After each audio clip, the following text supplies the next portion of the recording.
Hi, welcome back to Conversations with Kanyomozi. My name is Lisa Kanyomozi Reboni, and we're still talking feminist fundamentals this month. We talked collective, we talked sisterhood and theory, and this is the fourth one, which is intersectional. If my feminism isn't intersectional, is it feminism? That's my brand. That's the way I move. That's my motto. If it's not inclusive of everybody, is it truly feminism? Because at the end of the day, feminism is to liberate oppressed people. Oppressed people face oppression differently. So what does intersectional do? Intersectional looks within the intersections between systems of oppression and domination. So how I face oppression could be different from how a richer, more privileged, more educated woman would face oppression, or how a richer, more educated, more privileged woman faces oppression is different from, say, a disabled queer woman. You get? So again, my feminism has to be inclusive, whether or not the struggle is mine, whether or not I relate to it, whether or not I've ever felt it, whether or not I've had the story, or even can fathom the experience. If my feminism doesn't include all people, then it doesn't make sense for my feminism to work. It's inclusive of struggles that aren't necessarily mine. I would say I'm a privileged, educated, in the country I'm in, I belong to a certain side of Uganda that doesn't face as much, that has privilege over others. So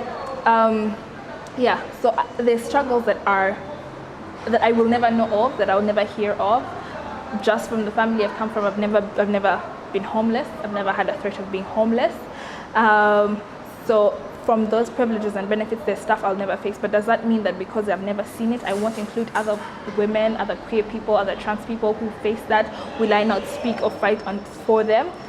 No, that's impossible. Understanding that we experience oppression and dominance differently is also important when I'm centering in my intersectionalness in the feminism. So being a disabled, queer, trans person, for example, what are the struggles that person is going to face that I may never have heard of and that I may never have even tapped into, but I just have to be aware that those struggles exist and fight for them regardless of my position. It also helps in allyship. How I speak with, how I put space on the table for, how I include, say, persons whose struggles are different from mine can only work if my feminism is intersectional. If it isn't, then it's hard for me to say, what would this person think? How would this person tell the story? How is this person's lived experience different from mine, but will impact an audience if I'm giving a panel, for example? So that's number 4 of my feminist fundamentals. Please don't forget to tell me in the comment section what your 4th feminist fundamental is.